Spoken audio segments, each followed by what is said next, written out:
So Professor Bonang Mohale, President of Business Unity South Africa, the Apex Business Network organization, Vice Chancellor of the University of the Free State, and many, many others.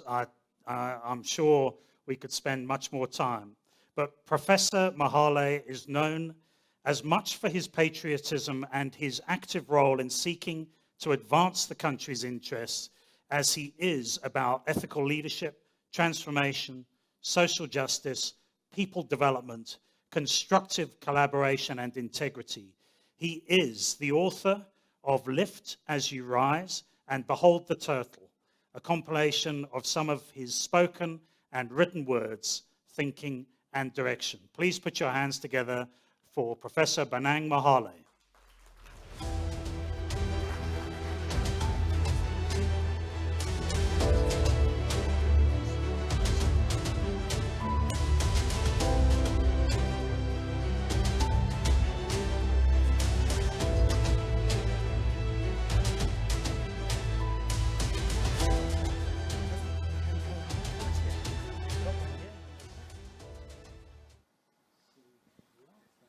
Number 6.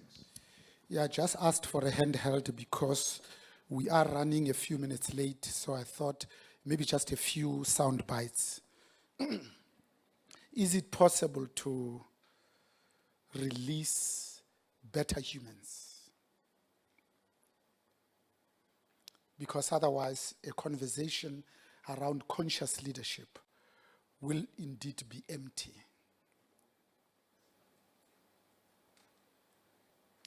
It is tautologous because leadership cannot be anything else other than conscious.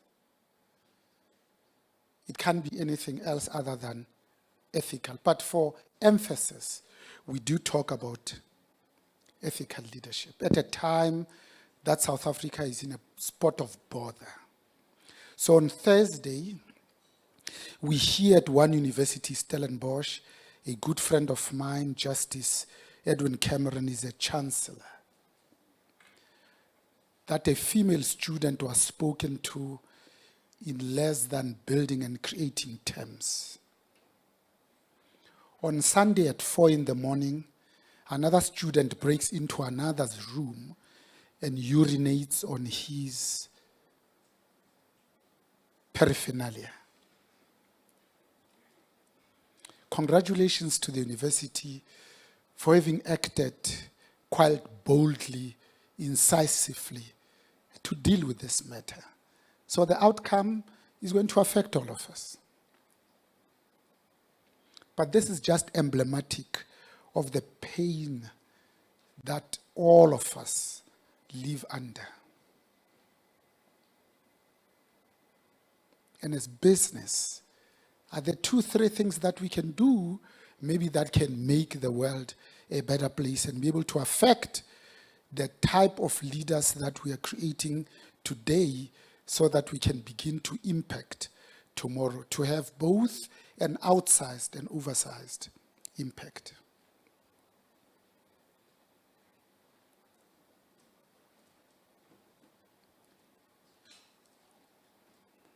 Especially at a time that South Africa is holding the world record for all the wrong reasons. The most unequal society in the world. We just took over from Brazil in 2010 with a Gini coefficient of 0.6. The country with the highest unemployment in the world at 46.6%. We say on an expanded definition, 750 days of national lockdown, there is no expanded definition. There's only one definition. Half the population is unemployed. A country with the highest youth unemployment in the world at 75%, when young people of military age are sitting at home twiddling their thumbs with nothing to do. Not only are we asking for trouble, but we are actively inviting it. The country with the highest small and medium enterprise failure rate in the world. the country with the highest femicide rate in the, not by a factor of 2, but 5 times the global average. So we can see that we are a people in pain in that environment. How then do we produce and liberate better humans that can deeply connect in a very meaningful way, in a very profound manner, not to be self, but to be the other-centered leadership that is beyond just the self. The leadership that says, I find meaning and purpose by looking at you and seeing you as a reflection of myself. I am because you are. That's what it means to be genuinely human. At a time that business in this country is twice as trusted as government. How do we leverage this trust that has just been extended to us so that we amplify it? You see, business does not need government's permission to do good things.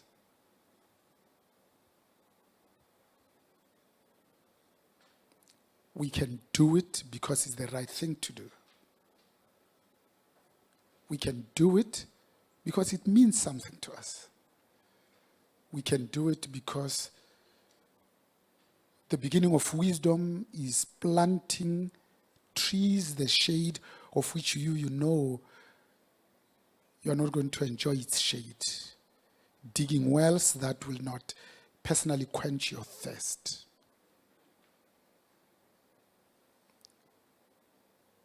Business does not government's permission to close the gender equality gap and the pay parity gap. In the 21st century, we pay women 75% of what we pay men for work of equal value. If you're a CEO, you don't need government's permission to fix that. On Monday, you go to your HR department, you ask for a printout of how we pay men compared to women, and we fix it even if it takes us 10 years. But it needs political will, doesn't it? Business does not need government's permission to pay small and medium enterprises in 30 days. We're beginning to measure those of our members who pay in 7 days. Business does not need government's permission to make South Africa to be a country of Rolihlahla, Nelson Mandela's dreams, the South Africa we have all been praying for. So if you're a government, we say the best amongst us, lead with a heart of a servant, because servant leadership is not a leader with many servants. If you are a business, we say we need to continue to do well by doing good, because when business does well, society generally does well. Because business can't continue to be an island of prosperity in a sea of poverty. When business creates jobs, it's not in and of itself. It's about creating markets of the future. Because there's a problem when your own employees cannot afford the goods and the services that you provide.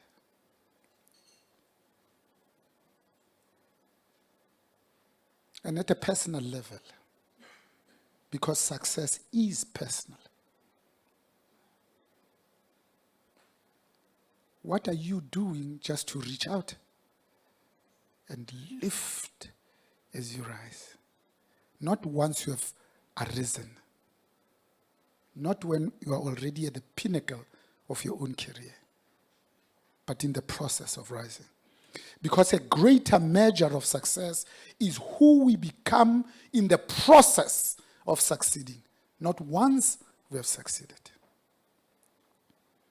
Lift as you rise says that's how we find real joy, because joy is much more meaningful than just happiness, which is transient. Lift as you rise says there is no exercise greater for the heart than extending a hand down and lifting another human being.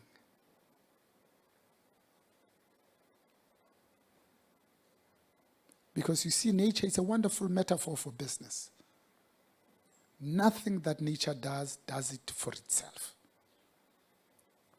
Everything that nature does for others. That's why scientists would study as very funny a monkey that hoards all the bananas to itself when all the others are starving. And yet when humans do that, we put them on the front page of Forbes magazine.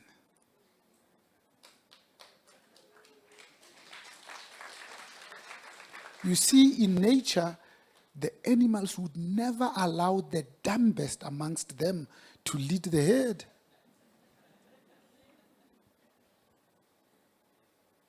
That's why rivers don't drink their own water.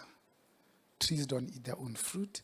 The sun doesn't shine because itself needs the vitamin D. The flowers don't give off this wonderful fragrance because they themselves want to smell like Fontainebleau rather than Calcutta in summer when it's humid.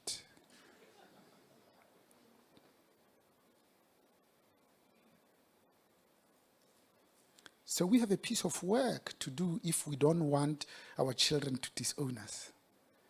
By laying the foundation one brick at a time, so that we can look back and say, we were here once and we did our part.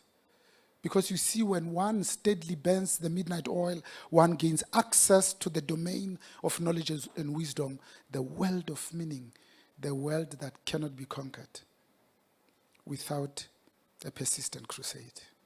The pandemic has taught us many things. One of the things it has taught us is when fisher women can't go out to sea, they repair their nets. We are a broken people as South Africans. We have an opportunity through these 750 days of national lockdown to reflect and go back to what it means to be genuinely human and repair those nets at a personal level.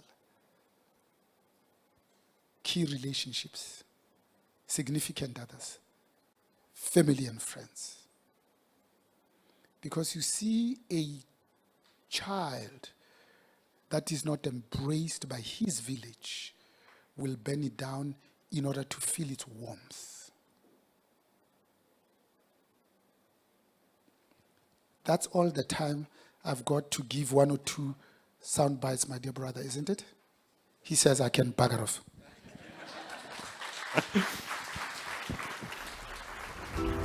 So much. Great to see you.